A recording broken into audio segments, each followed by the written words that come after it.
Gracias, presidenta. ¿Cómo no estar a favor del deporte? ¿Y cómo no estar a favor de los deportistas? Nuestro sistema es muy injusto con los deportistas de alto rendimiento. Soy padre de uno de los campeones nacionales e internacionales en Ucrania y en Colombia. Y cada vez que iban a competir, yo veía cómo los papás de muchos de los que iban en los mismos equipos que mi hijo, le sufrían para completar los gastos. Hay una injusticia con el deporte de alto rendimiento en nuestro país. Yo creo que vale la pena la modificación que se hizo y creo que vale la pena apoyar a aquellos deportistas que lograron alguna medalla. Pero también creo que vale la pena que les sostengamos las becas de manera permanente. Y les voy a decir por qué. Estos deportistas representan a México y cuando ganan en una olimpiada, cuando ganan en un mundial, cuando ganan en panamericanos, nos sentimos muy orgullosos de ellos. Pero ¿saben qué pasa cuando un deportista como ellos se llega a lesionar en un mundial? Lo sacan del Centro Nacional de Alto Rendimiento y lo mandan a su casa.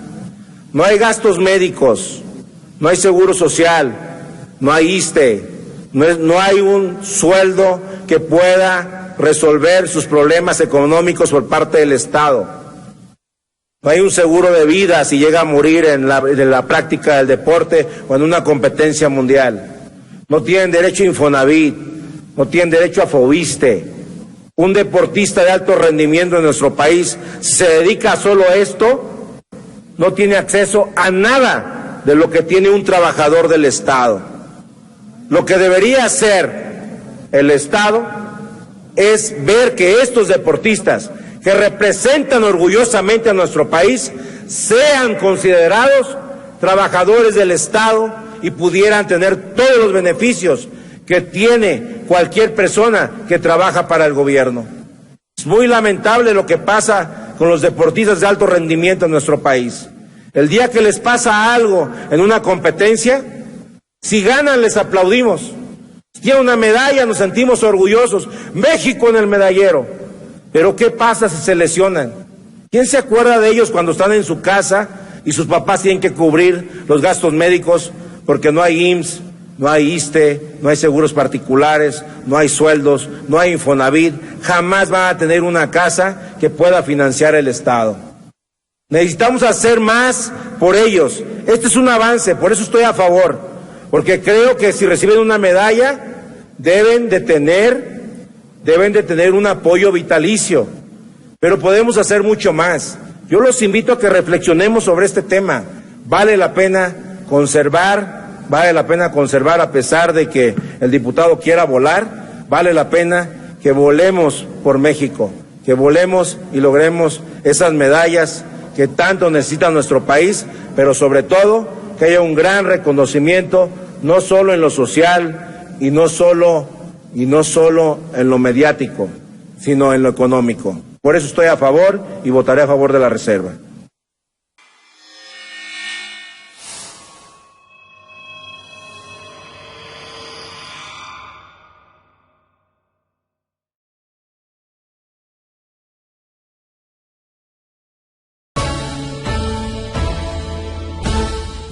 Gracias, presidenta. La realidad es que yo estoy a favor de que haya certeza de quien pone su dinero en un lugar, tenga la certeza de que este dinero le va a ser devuelto. Tenemos casos muy emblemáticos en mi estado, con algunas casas de ahorro o cajas de ahorro, como el Pacífico, que defraudó a miles de colimenses, La Casita más al norte también, el Pueblito, otra caja de ahorro que también defraudó a miles de personas.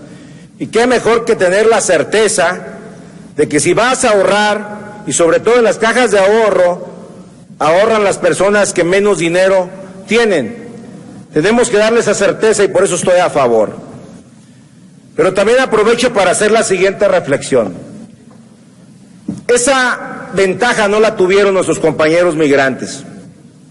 Se fueron en 1942, cuando los norteamericanos se fueron a la Segunda Guerra Mundial y había que producir el campo americano, abrieron la puerta a millones de mexicanos para que trabajaran en los Estados Unidos. Y un porcentaje de su sueldo se ahorraba y se le iba a devolver cuando regresaran a México. Hoy es día que no les hemos cumplido a los migrantes. Hoy es día que no hemos acabado de pagar esa deuda histórica. Hoy es día que el gobierno no le ha cumplido a miles y millones de migrantes devolviéndole su dinero.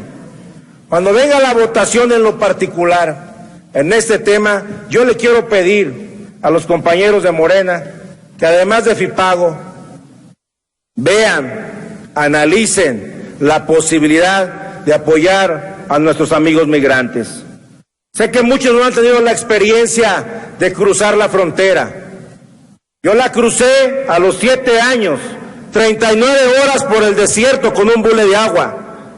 La volví a cruzar a los 20 años para poder terminar la universidad.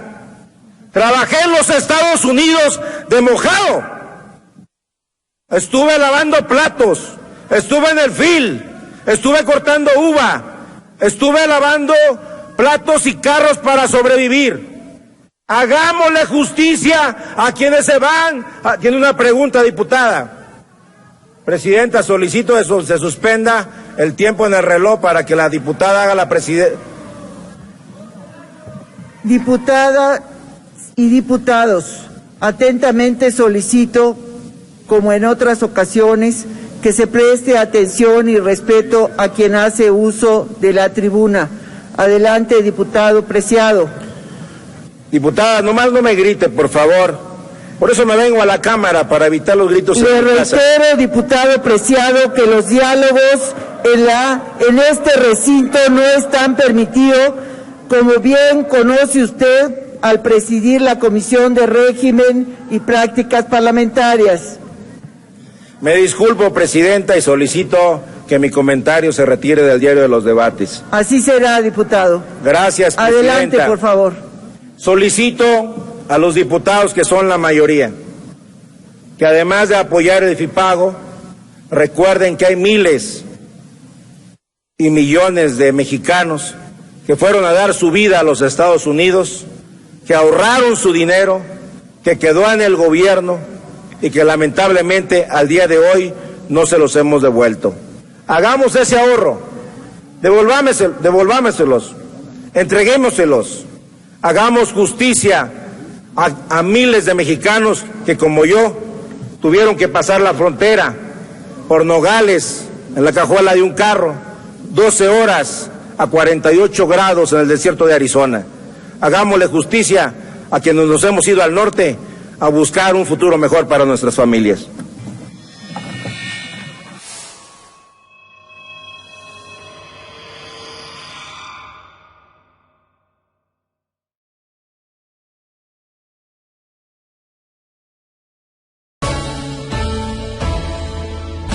Jorge Luis Preciado, ¿con qué objeto?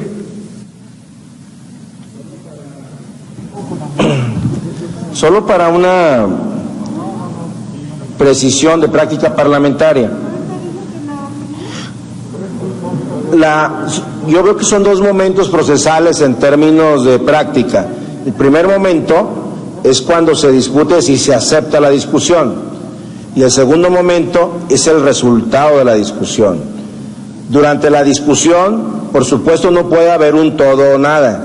Es decir, en términos prácticos no se puede estar a favor de todo o en contra de todo.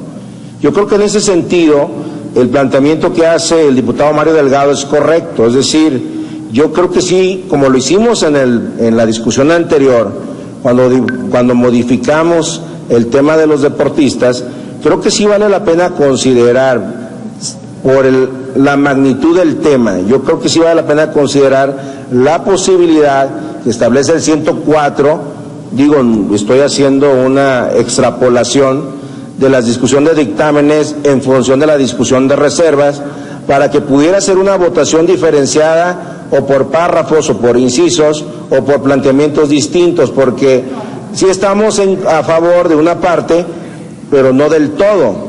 Entonces yo creo que sí vale la pena que se está haciendo una precisión y al final del día es la mayoría la que decide e inclusive puede corregir las decisiones de comisiones o de comités.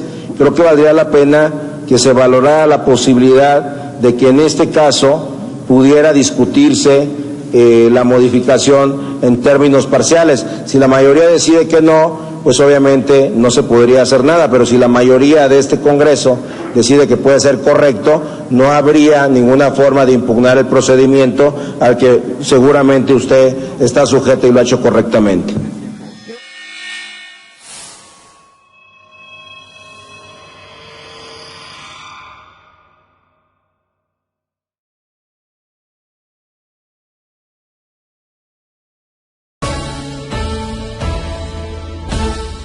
Pensé que me iba a preguntar el diputado Noroña. Me da gusto verlo.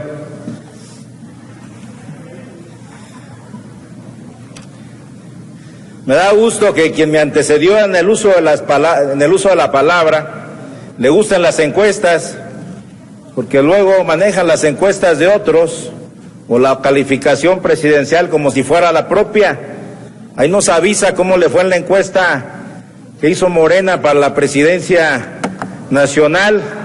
Se me hace que no apareció para la segunda ronda, pero bueno, hizo su luchita de por lo menos estar ahí en el nombre. Me preocupa lo que se dice aquí en tribuna. De entrada, esta es tribuna, no es un atril, para que puedan distinguir la diferencia entre parlamento y parlamentarios. Me preocupa, ¿quiere preguntar, diputado? Con todo gusto. Diputado Preciado, nuevamente este presidente reitera que el diálogo entre parlamentarios no está permitido, de acuerdo a nuestro reglamento que usted bien conoce. Me disculpo, presidenta. Miren, durante la independencia se calcula que hubo entre 250,000 y medio millón de personas que perdieron la vida en una lucha de 10 años. Esa es la primera transformación.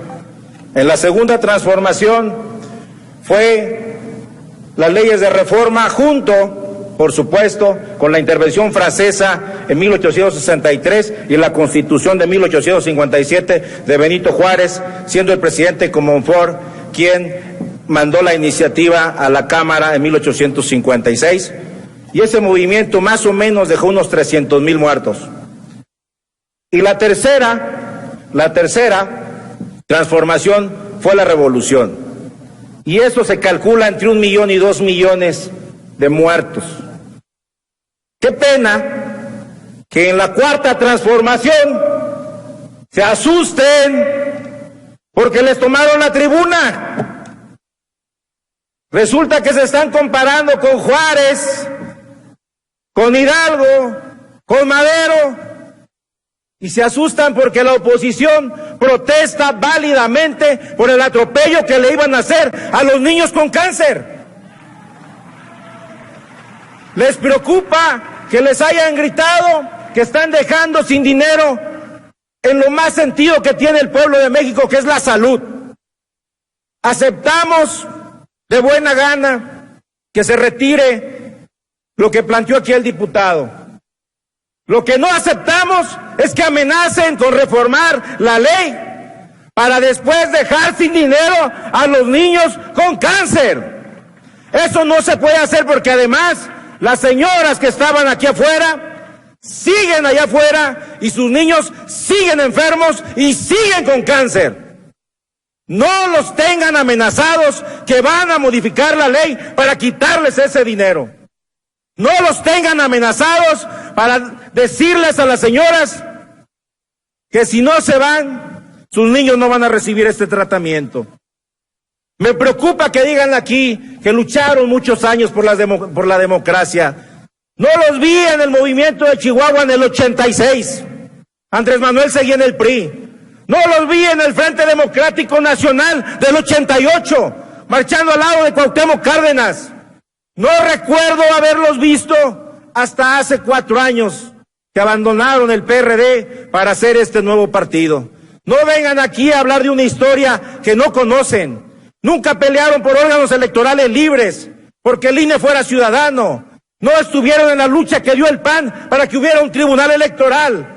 No acompañaron a Acción Nacional para que esa credencial de elector que hoy tienen tuviera su fotografía. No nos acompañaron en la lucha que nos costó muchos muertos hasta el año 2000 para lograr que en ese país los votos se contaran. No estuvieron presentes. ¿Dónde estaban en ese entonces? ¿Dónde estaban en el 94? Tomando pozos en Tabasco, chantajeando al gobierno por dinero. Qué lamentable que se venga aquí a hablar de una historia que no vivieron. Y qué lamentable que quieran ser la cuarta transformación, porque las primeras tres suman casi 4 millones de muertos y ustedes se asustan por una pequeña patadita.